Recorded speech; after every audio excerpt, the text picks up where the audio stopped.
తెలంగాణలో మార్ఫింగ్ చుట్టూ రాజకీయం తిరుగుతుంది. ప్రభుత్వ ప్రతిష్టను దిగజార్చేలా వరుస ఘటనలు జరుగుతున్నాయి. సోషల్ మీడియాలో ఫేక్ పోస్టులు, ఫేక్ సర్క్యులర్లు, ఫేక్ లోగోలు చక్కర్లు కొడుతున్నాయి. అయితే వీటిపై రేవంత్ సర్కార్ చాలా సీరియస్ గా ఉంది. ఇలాంటి వాటిని ఉపేక్షించేది లేదంటూ వరుసగా కేసులు, అరెస్టులు కొనసాగుతున్నాయి. అయినా సరే ఇవే రిపీట్ అవుతున్నాయి. తాజాగా టీజీఎస్ఆర్టీసీ లోగో ఇదేనంటూ ఓ లోగో సోషల్ మీడియాలో చక్కర్లు కొట్టింది. దాంతో పాటే తప్పుడు ప్రచారం చేయడాన్ని RTC chief traffic manager Sridhar గుర్తించారు. ఇవి ఆర్టీసీ సంస్థకు ప్రభుత్వ ప్రతిష్టను దిగజార్చేలా ఉన్నాయని చిక్కడపల్లి పోలీసులకు కంప్లైంట్ చేశారు. దీంతో కొణతం దిలీప్, హరీష్ రెడ్డి అనే ఇద్దరిపై కేసులు నమోదయ్యాయి.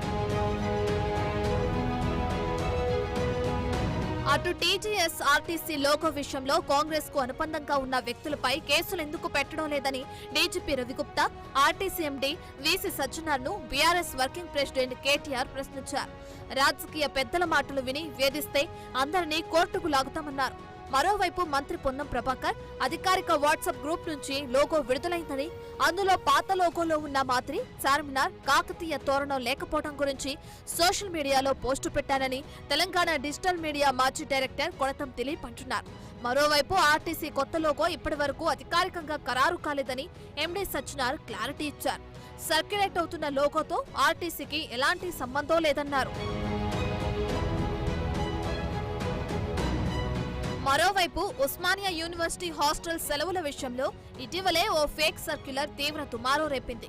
ఓయూలో కరెంట్, నీటి కొరత ఉండడంతోనే హాస్టల్ కు సెలవులు ప్రకటించారన్న సర్క్యులర్ చుట్టూ రాజకీయం హీటెక్కింది.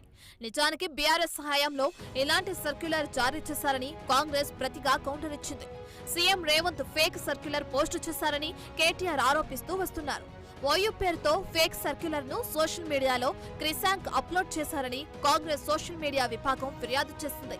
అటు ఇదే ఇష్యూపై ఓయూ అధికారులు వర్సిటీ పోలీస్ స్టేషన్ లో కంప్లైంట్ చేశారు. తాము జారీ చేసిన సర్క్యులర్ కు బదులు ఫేక్ సర్క్యులర్ ను తయారు చేసి సోషల్ మీడియాలో పెట్టి వర్సిటీ ప్రతిష్టను భంగం కలిగించేలా ప్రచారం చేశారని క్రిసాంక్ పై ఫిర్యాదు చేయడంతో ఆయన్ను పోలీసులు అరెస్టు చేశారు. ఆ తర్వాత షరతులతో కూడిన బెయిల్ రావడంతో బయటకొచ్చారు ఆయన.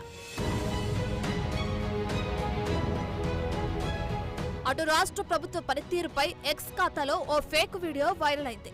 సికింద్రాబాద్ గాంధీ ఆసుపత్రిలో విద్యుత్ సరఫరా నిలిచిపోవడంతో కొవ్వొత్తులు, టార్చ్ లైట్లు, సెల్ ఫోన్ వెలుగులో వైద్య సేవలు అందించారని, ఈ క్రమంలో ఓ బాలుడు చనిపోయాడంటూ ఓ fake video PRS USA X ఖాతాలో పోస్టు చేశారు. దీనిపై సీఎం కార్యాలయం విచారణ చేపట్టగా అంతా వట్టిదే అని తేలింది.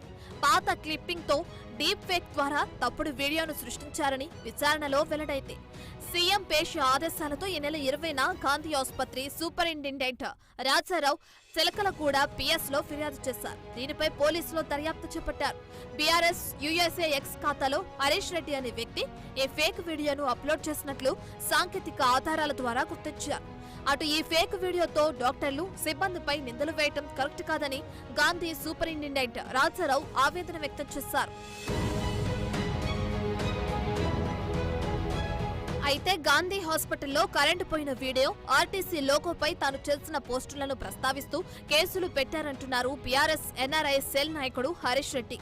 గాంధీ హాస్పిటల్లో కరెంటు పోయిన వీడియో పాతది అని తెలిసిన వెంటనే డిలీట్ చేశానని, అయితే కావాలనే కేసు పెట్టారంటూ మాట్లాడుతున్నారు.